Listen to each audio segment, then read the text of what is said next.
Good morning, guys. It is Saturday morning. It is OAND con weekend. If you guys are new, hi, I'm Claire. I'm a naturopathic doctor in Ontario. This weekend we have our annual conference. So it's the Ontario Association of Naturopathic Doctors conference. It's a 2-day thing. So it's Saturday, Sunday. I'm really excited. There's going to be a lot of different lectures. I'm staying over at my boyfriend's family's place this weekend because they live a lot closer to the convention center. I'm talking really quietly because everyone's still asleep. It is currently 5:38 a.m. I'm gonna go for a really quick run. Check-in is between 7 to 8 a.m. I think they're serving breakfast as well. And then I will give you guys a rundown on everything that we're doing today.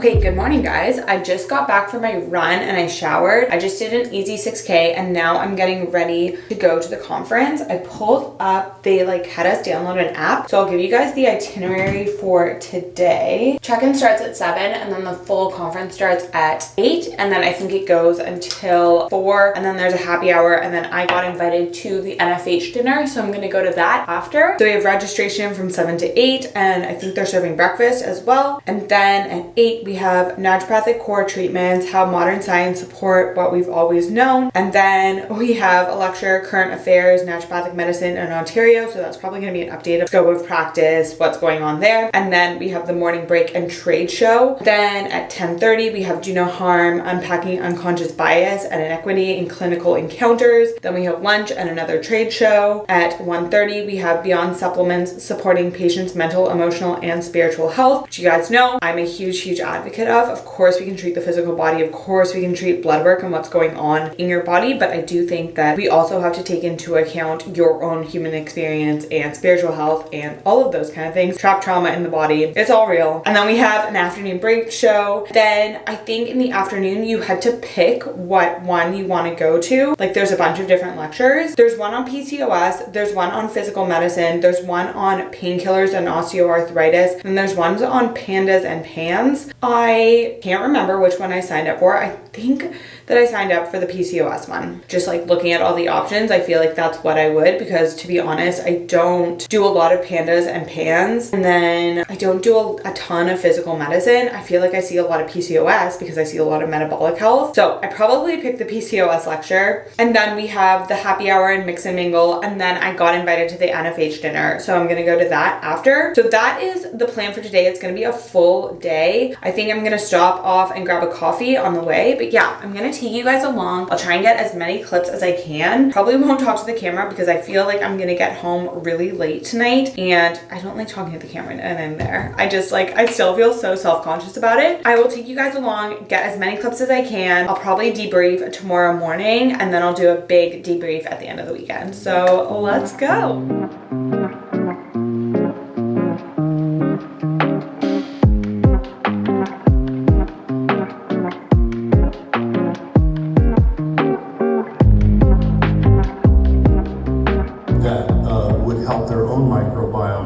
Safe. And you can also do this when you're killing bad things there, right?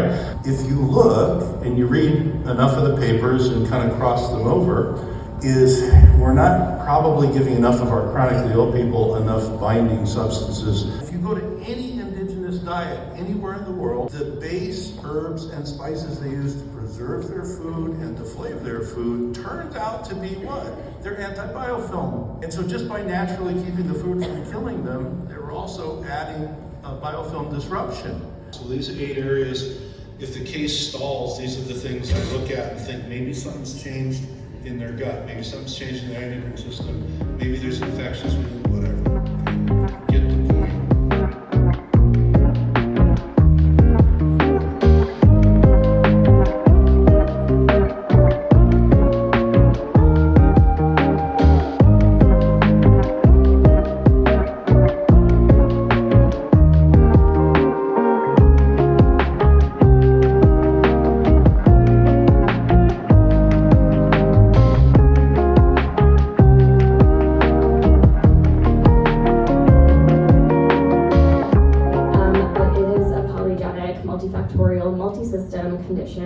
do want to address it from a variety of different perspectives. Vitamin D deficiency is common. IBS is prevalent in gut dysbiosis talk in the research, but Hashimoto's is common. We do want to inquire about childhood experiences, upbringing. There are a lot of different genes involved, either polymorphisms or single nucleotide changes. In our lean PCOS patients, we see a lot more genetic variations in the insulin receptor gene. And then there's the epigenetics on top of that. Where the utility for NAC is most is likely in the fertility setting.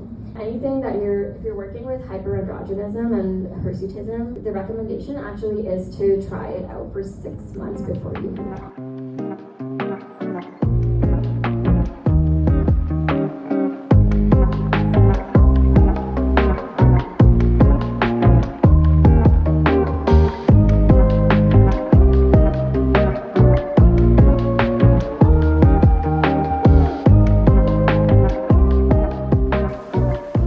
Okay, good morning guys. It is Sunday morning. I didn't film anything after my dinner last night because honestly I got home really late. The conference was great yesterday. The lectures were really great, but honestly it's just talking to other people in the profession that's really, really nice. Interestingly enough, there's not a ton of people from my year here. I think I've only seen a few other people, but lots and lots of people who have been practicing for 10, 15, 20 plus years. Really, really great to talk to them and get their opinion on things and talk to them about their experiences with practicing naturopathic medicine for so long. That's been really great. What else? I'm gonna do a full recap of all the lectures and stuff like that. I definitely went around on the trade show floor and talked to a bunch of different reps from different supplement companies, see what's new, what new formulations they're coming out with. They are very up to date on the research, so they're always coming out with new formulations based off of what we're seeing in research. That's really cool as well. I think today's a little bit of a shorter day because it's Sunday. I think we're ending a little bit early. At 8 a.m. we have mitochondrial dysfunction and modifications in complex chronic diseases, a clinical perspective. I'm really, really excited for that. Mitochondrial health is just something that's really, really fascinating to me. So it's focusing on fibromyalgia, chronic fatigue syndrome, and chronic Lyme disease. And we're looking at pathophysiology and mitochondrial dysfunction, sympathetic upregulation, and the connection between chronic disease and autonomic nervous system dysregulation. We're looking at the impact of a compromised intestinal barrier. And then they're gonna do a little bit on probiotics as well. So I'm really excited to learn more about the connection. We obviously know the gut microbiome is connected to everything, but specifically the connection between the gut microbiome, nervous system, and mitochondria. That is just a very interesting connection that I would love, love, love to learn more about. There's a lecture on hypothyroidism, a lecture on autophagy and chronic disease. That's going to be interesting. And then I'm looking at all the optional lectures. Definitely picked the one on metabolic management and fatty liver. Really, really excited for that one. Fatty liver is unfortunately something I'm seeing more and more of in practice. There's so many things that we can do from a naturopathic perspective to treat and help with fatty liver, and metabolic health is one of the main things that I see in practice. It's one of my favorite things to treat, and obviously liver health and fatty liver is one component of that, in addition to, you know, the insulin and blood sugar control, the cardiovascular health and lipids and blood pressure, kidney health to some extent as well. So yeah, I'm very, very excited for that, and then I'll probably just leave after that one so that I can get home at a decent time and then get ready for the week. I'm going to head out and then I will catch up with you guys later.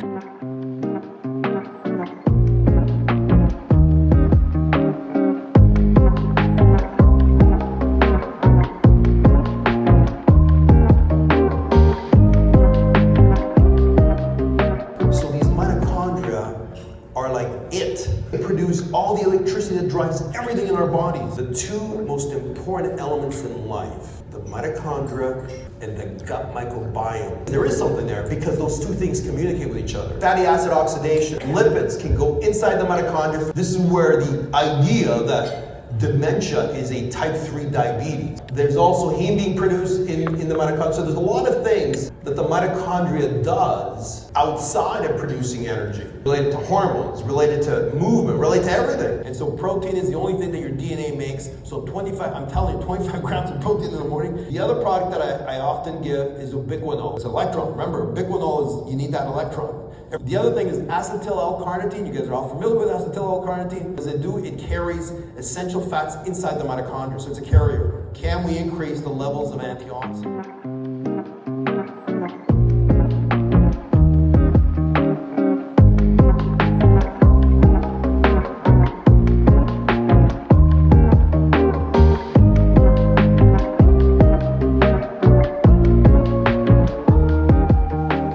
guys, it is a few days later and I'm just getting around to filming this outro. I wanted to give you guys a little recap, but then also share some of my reflections from the conference. Like I said, it was really, really fun. There was a good educational component to it. It was really fun to see the trade show and talk to the different supplement companies. Then also it's just really, really nice to come together as a profession. And I really think that this was my biggest takeaway. It is really thinking about what role naturopathic medicine can play in the future of healthcare, because we are in a health crisis. We're in a physical health crisis and a mental health crisis. I do really, really believe that the future of healthcare is integrative. I think that that is the only way that we are going to solve the issue that we are currently in. I think that every profession has a vital role to play in the future of healthcare. Medical doctors, naturopathic doctors, chiropractors, physiotherapists, therapists, psychologists, dietitians, nutritionists. I do think that they all play a vital role. And it was really interesting just to talk to other NDs and really talk about our profession and what we can bring. That was a big takeaway for me, asking what can naturopathic bring to a person's healthcare team, and then how can I do that, right? Like as a naturopathic doctor, what service can I provide my patients that's really going to help move their health forward? And then in a broader sense too, what I'm doing online and how I want to contribute to the world. That was kind of my main takeaway. But yeah, let's go through everything. So the lectures were really interesting. In hindsight, I do actually regret the lectures that I picked. I picked PCOS and fatty liver, and now looking back, I kind of wish that I had gone to other lectures because I really didn't learn anything new from them. They did have some good updated research, just knowing more about the condition and some new findings that we have. But in terms of treatment, I didn't learn anything new. PCOS lecture went through what PCOS is, and we really broke it down and talked about the diagnostic criteria, the Rotterdam criteria, and then we talked about comorbidities and comorbid conditions. And then we talked about the current allopathic and naturopathic treatments that are out there. So we talked about the medications that are being used first line for PCOS. So things like metformin or semaglutide, spironolactone, things like that. And then we talked about the naturopathic medical side of it as well, which really were the big three: inositol, NAC, and berberine. So we talked about those. We talked a bit about D-chiroinositol versus myo-inositol. And then of course they emphasize that first line treatment for PCOS is always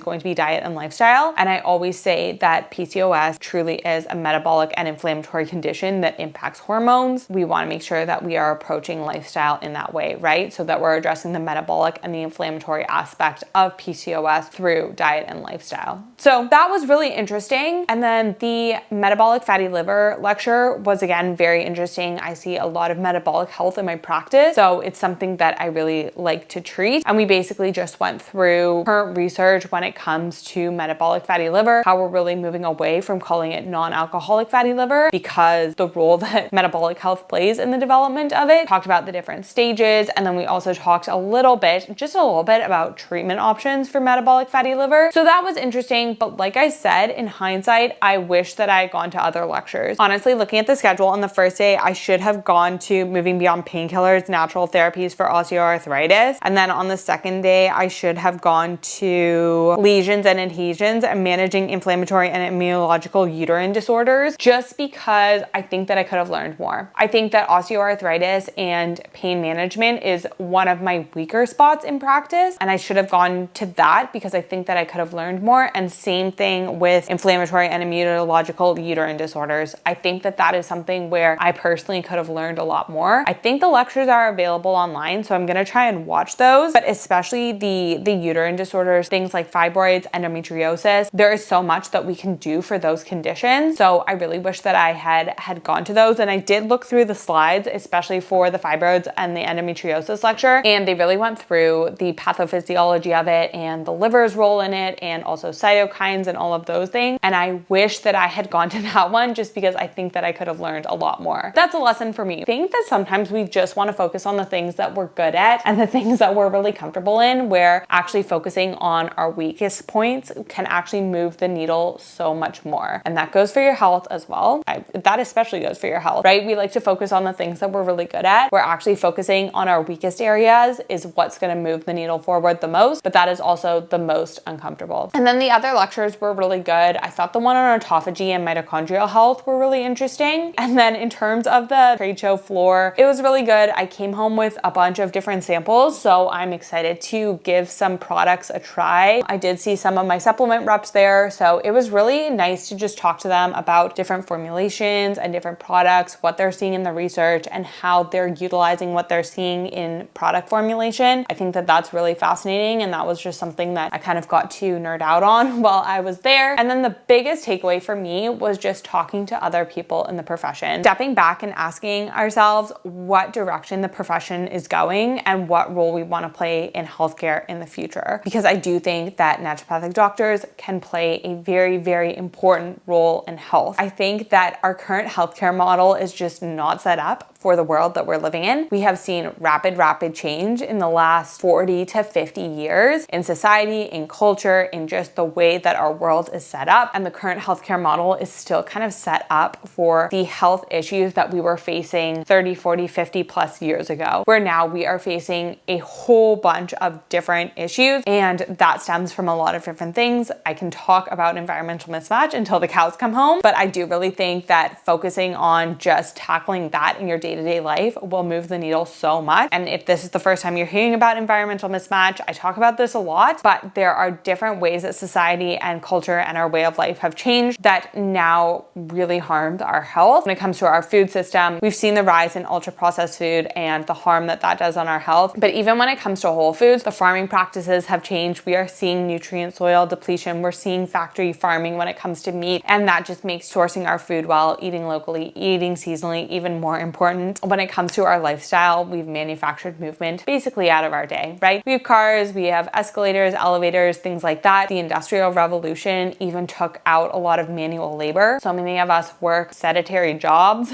just staring at blue light for 8 to 12 hours a day. That kind of brings me to the next point, which is we have a totally altered circadian rhythm. We have light whenever we want it. So definitely impacts our sleep, wake cycle. And we know that everything operates on that 24-hour circadian rhythm. For women, we have the 24-hour circadian rhythm and then the 28-ish day full cycle. And then for men, it's really that 24-hour circadian rhythm. But for both genders, it's incredibly important, as is high quality sleep. We pretty much moved away from having deep social connection. And I always say this, social media is not a replacement for social connection. And then we've also got this overabundance of access to information all the time. Very straining on our nervous system. I always say this, but humans really aren't designed to know what's going on everywhere in the world all at once. We also have poor coping mechanisms. A lot of people are struggling with poor nervous system flexibility. That can really impact it, as well as also just the general lack mindset that we are constantly being fed on social media. So I think all of those are contributing to both the physical and mental health crisis that we are seeing. I think that instant gratification is playing a role in it.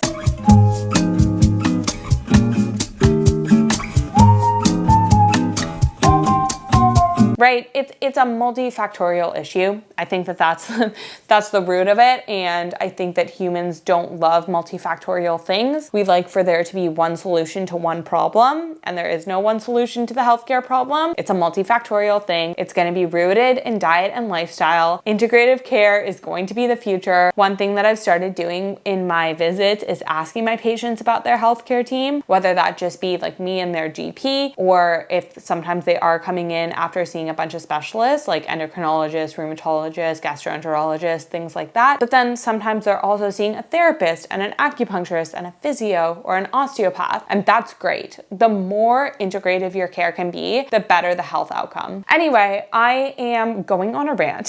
This video is probably getting too long. That was kind of my takeaway from OAND Decon. I think for me, it's just sitting and really asking myself, what role naturopathic doctors want to play? What role do I specifically want to play? And I actually journaled on this for a little bit this morning, and it was kind of scary. I don't know if you guys have ever experienced this, but when you feel really excited about a topic and you feel like there's so much potential, it can be really scary, because I think that unmet potential is one of the most terrifying things in my mind. And I'm always trying to balance just recognizing that I am doing enough. Like, no matter what I'm doing, I am doing enough. My purpose in life is not to be productive all the time, then also wanting to make sure that I'm achieving my goals and reaching my full potential and doing all all the things to become the best version of myself so that I can help as many people as possible. With that being said, I am going to end the video here. I feel like I could rant on this topic forever, but as always, thank you guys so much for watching. I hope you got value out of the content. As always, please